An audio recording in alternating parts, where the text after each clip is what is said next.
अब कल्पना करें आप, बैकुंठ का सिंहासन जिसने त्यागा, बैकुंठाधिपति है वो, लेकिन बैकुंठ का सिंहासन त्याग कर आया और जनकपुर में, मिथिला में वह बरासन पर बैठ गया। किसके कारण? बोलो भक्तों के कारण, बोलो भक्तों के कारण। तुम सब चाहते हो कि हमारी श्री किशोरी जी का विवाह प्रभु श्री राम के साथ हो, सब ये चाहते हैं। भक्तों के मन में यही भावना रहती है, संतों के मन में भी यही भावना रहती है। चलो, संतों की भावना, भक्तों की भावना को रखने के लिए भगवान ने बरासन को स्वीकार कर लिया। भक्तों के और संतों के कारण ही शक्ति का वर्ण किया, भक्त और संतों के कारण ही शक्ति और ब्रह्म दोनों ही आज विवाह लीला को पूर्ण कर रहे हैं।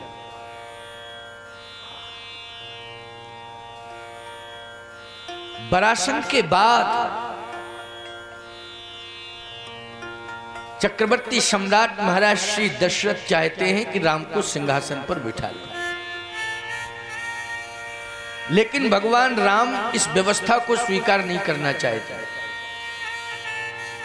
क्योंकि मिथिला में महाराज श्री दशरथ ने जैसे ही मंडप के नीचे राम और सीता को देखा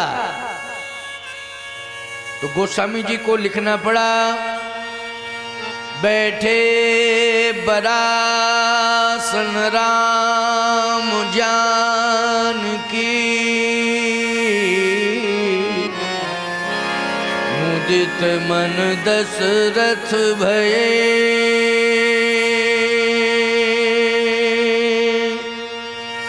मुदित मन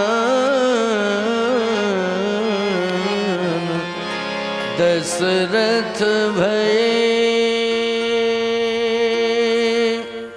मुदित मन दशरथ भये।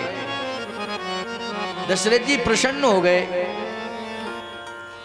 मिथिला में ही उन्होंने निर्णय कर लिया कि बस विवाह पूरा हो, और अयोध्या पहुंचते ही राम को सिंहासन पर बिठाऊंगा।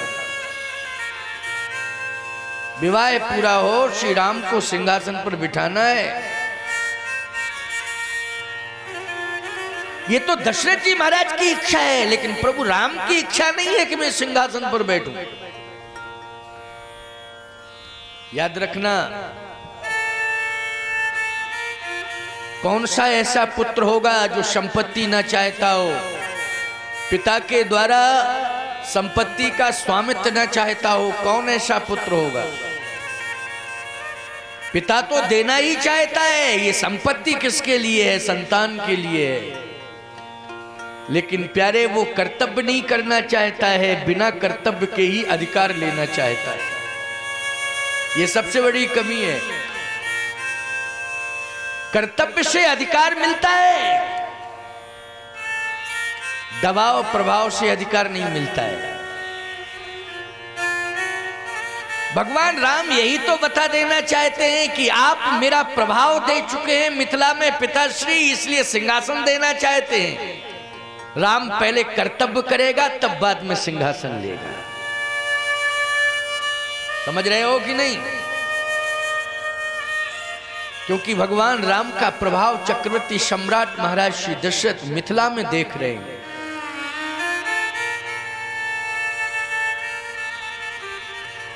इतना बड़ा प्रभाव कौन नहीं जानता है प्यारे। वज्र से कठोर धनुष जो मिथिला में रखा है, 10,000 राजा जिसे छू नहीं पा रहे हैं, लेकिन भगवान राम ने काऊ न लखा देख सब ठाड़े।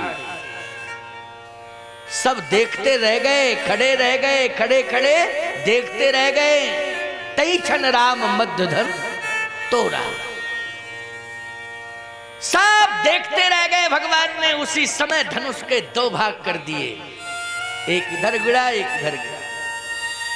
प्रभु दो चाप खंडमई डारे। ये प्रभाव जहां बड़े बड़े बाहुबली एक साथ, और कल्पना करिए आप, ये तो छोड़ो 10,000 राजाओं की बात,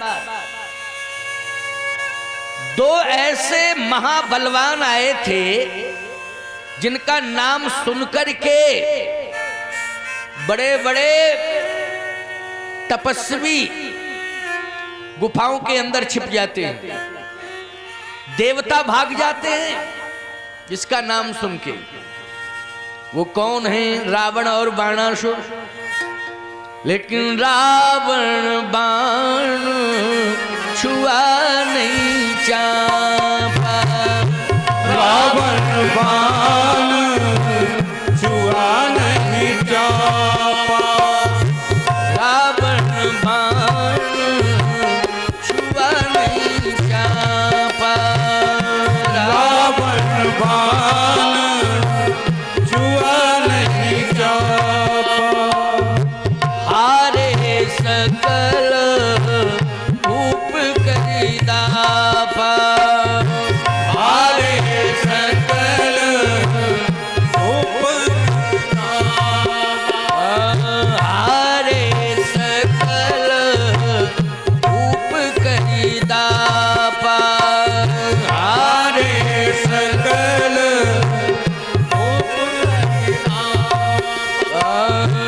रावण बाण छुआ नहीं चापा, रावण बाण छुआ नहीं चापा। रावण बाणासुर ने भी उस धनुष को छू नहीं पाया। बोलो, रावण से बड़ा बलवान, चलत दशानन डोलत धरणी, धरती कांपने लगती है। रावण आवत सुनऊ सकोहा, देवन तकेऊ मेरु गिर खोआ। वो रावण भी तो पहुंचा था, लेकिन उसने भी धनुष नहीं छू पाया। हारे सकल, सब हार गए। उसी समय तही छन राम मध्य धन तोरा, भरे भुवन धुनि घोर कठोरा। एक और विलक्षण बात, क्योंकि प्रसंग तो थोड़े थोड़े सब छुएंगे, स्पर्शित करेंगे ही करेंगे, करना पड़ेगा। प्रसंग का विस्तार किसी तरह से कर दिया जाता है, कोई दिक्कत नहीं। हम लोगों के पास तो बहुत सारी विधाएं हैं, प्रसंग एक है, अनेक विधाओं से उसकी प्रस्तुति दे दें, अलग अलग तरीके से, अलग अलग विचार, अलग अलग भाव।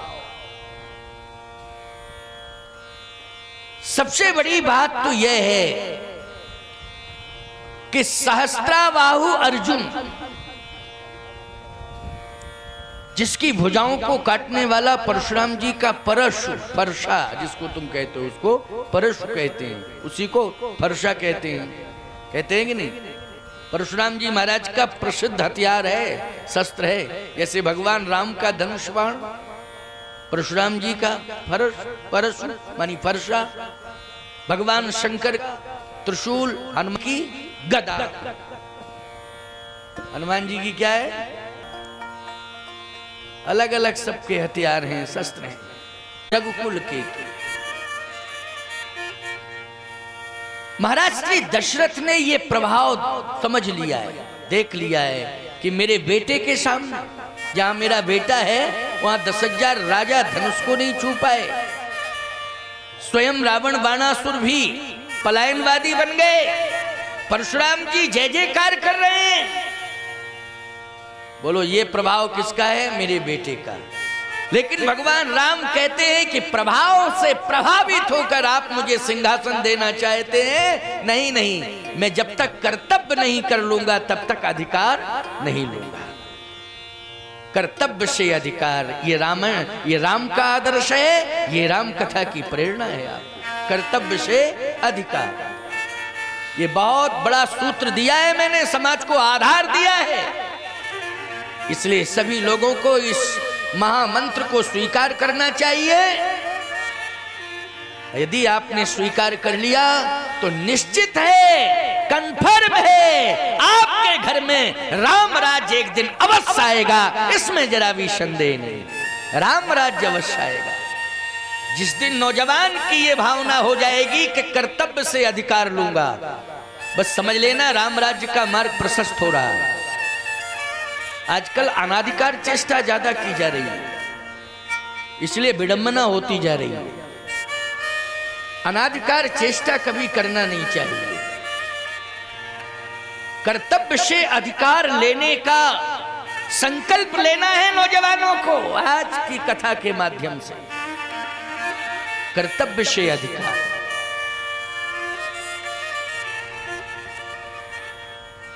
सावधान। परिवर्तन की बात लोग करते हैं, परिवर्तन शस्त्र से नहीं आता है कभी। शस्त्र से तात्कालिक समस्या पर नियंत्रण किया जा सकता है, लेकिन परिवर्तन सदा सदा के लिए हो जाए यह संभव नहीं है।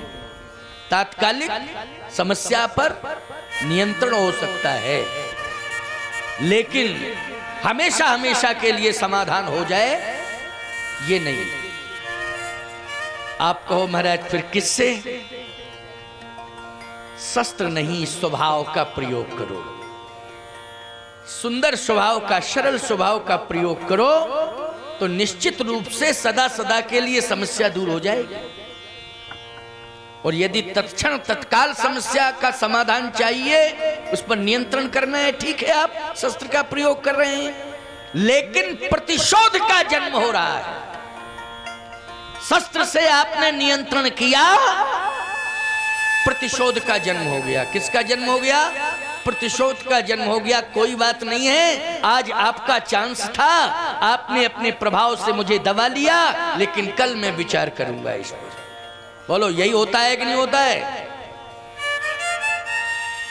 ये राम कथा का मंच आपको प्रेरणा दे रहा है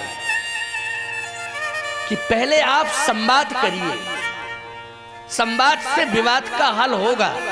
यदि संवाद से विवाद का हल नहीं होता है फिर तो अनेक प्रयोग प्रयत्न हैं, लेकिन प्रथम दृष्टया क्या है? शस्त्र नहीं, संवाद। और संवाद में भी सहज स्वभाव का प्रयोग होना चाहिए। महाराज श्री दशरथ ने यही तो देखा, मेरे पुत्र के अंदर यह विशेषता है कि मेरे पुत्र ने परशुराम जी महाराज को स्वभाव से अपने वश में कर लिया।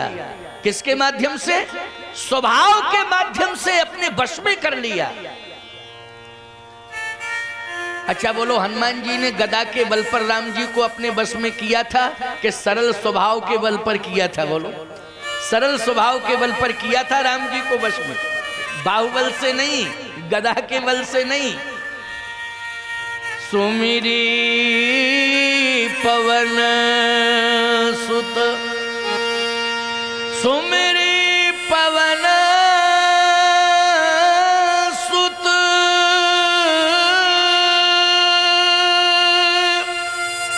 पावन नामू,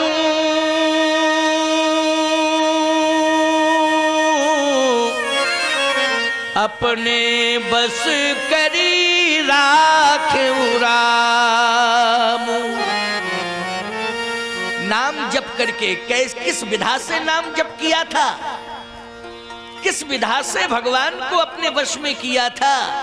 यत्र यत्र रघुनाथ कीर्तनम तत्र तत्र कृतमस्तकांजलिम वाष्प वारी परिपूर्ण लोचनम मारुतिम नमत राक्षसांतकम।